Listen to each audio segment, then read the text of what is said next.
Сәлеметсіздер ме? Бүгінгі сабағымыз бөліктеп есептеу.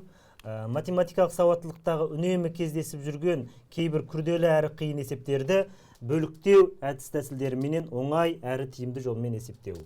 Енді осыған қатысты мысалымызды қарастырып көрейік. Су мұз күйге айланғанда өз көлемінің 7-ден 1-індей ұлғайса, мұз су күйге айланғанда көлемінің қандай бөлігін жоғалтады?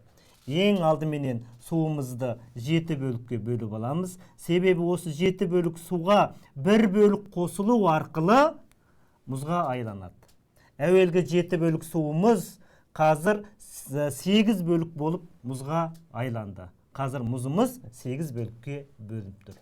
Енді осы мұз әуелгі су қалпына қайтадан айлану үшін осы 8 бөліктің 1 бөлігін жоғалту арқылы 7 бөлік суға айланады. Бірақ 8 бөліктің 1 бөлігін жоғалтады. Онда есебіміздің жауабы мұз су күйге айланғанда өз көлемінің 8-ден 1 бөлігіндей жоғалтатынын білуге болады. Есептің жауабы С жауап екенін білуге болады. Келесі есебімізді қарастырып көрейік. 4 дос бірігіп кітап сатып алды. Біріншісі қалғандарының төлегенінің жартысын. Екіншісі қалғандарының төлеген ақшасының 3-тен 1-ін. Үшіншісі қалғандарының төлеген ақшасының 4-тен 1-ін. Ал төртіншісі 130 теңге ақша төледі. Кітаптың бағасы қанша?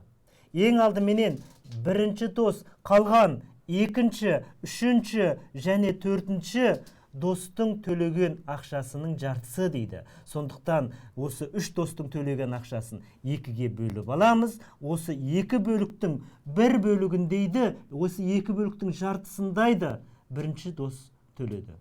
Онда бүкіл кітаптың бағасын X деп ойласақ, онда бірінші дос бүкіл кітаптың 3-тен 1 бөлігіндей төлегенін білуге болады екен.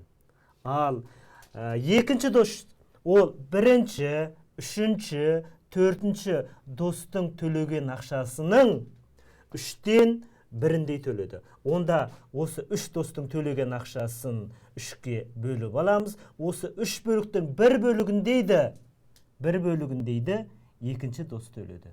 Онда бүкіл кітаптың бағасы 4 бөлікке бөлінді. Осы 4 бөліктің 1 бөлігіндейді екінші дос төледі. Онда екінші дос бүкіл кітаптың ақшасының 4-тен 1 бөлігіндейді төлегенін білуге болады. Ал үшінші дос қалған бірінші, екінші, төртінші осы 3 достың төлеген ақшасының 4-тен 1 бөлігінде. Онда осы үшеуінің ақшасын 4-ке бөліп аламыз.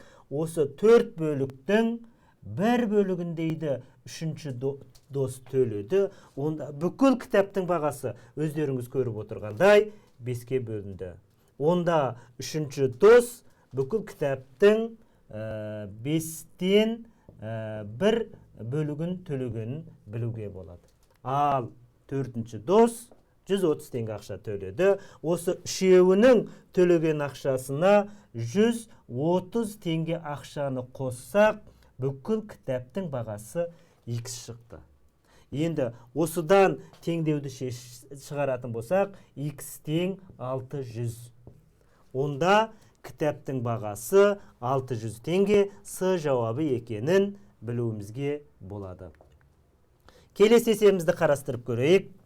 Кешкі сағат 8-де биіктіктері бірдей 2 майшам жана бастады. Біреуі 5 сағат, екіншісі 4 сағат жанатын шамдар.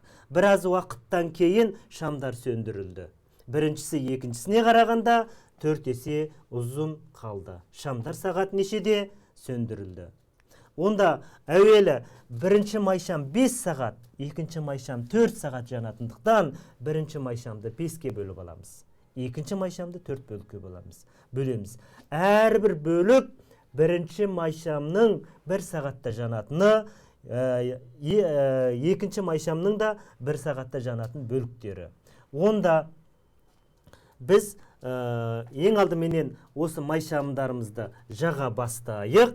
Біраз уақыттан кейін осы шамдар сөндірілді. Сөнгеннен кейін бірінші майшамымыз екіншіге қарағанда 4 есе ұзын болды.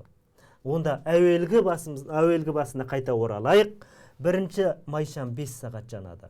Бір сағатта бір майшамның 5-тен 1 бөлігі жанды, 5-тен 4 бөлігі қалды.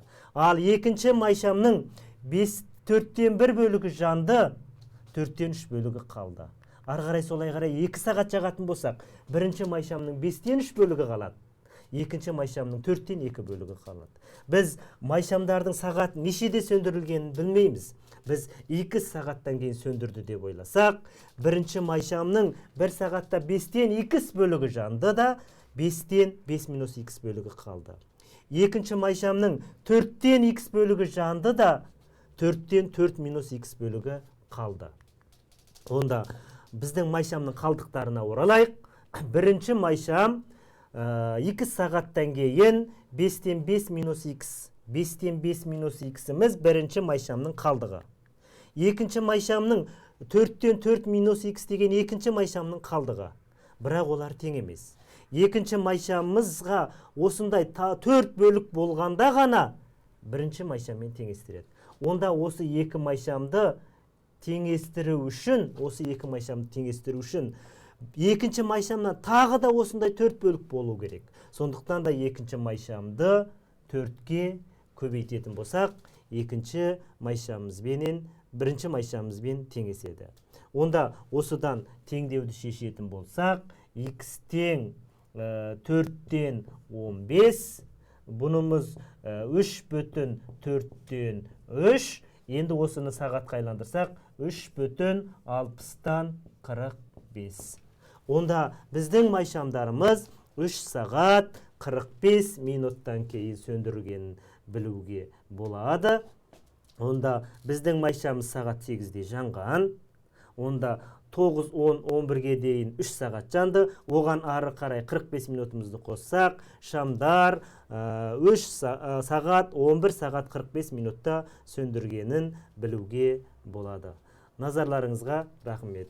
Енді біздің келесіге тағы да 3 есепті өздеріңізге қалдырамыз. Өздерің қарастырыңыздар. Келесінде осындай 3 есепке тағы да талдау жасайтын боламыз. Назарларыңызға рахмет.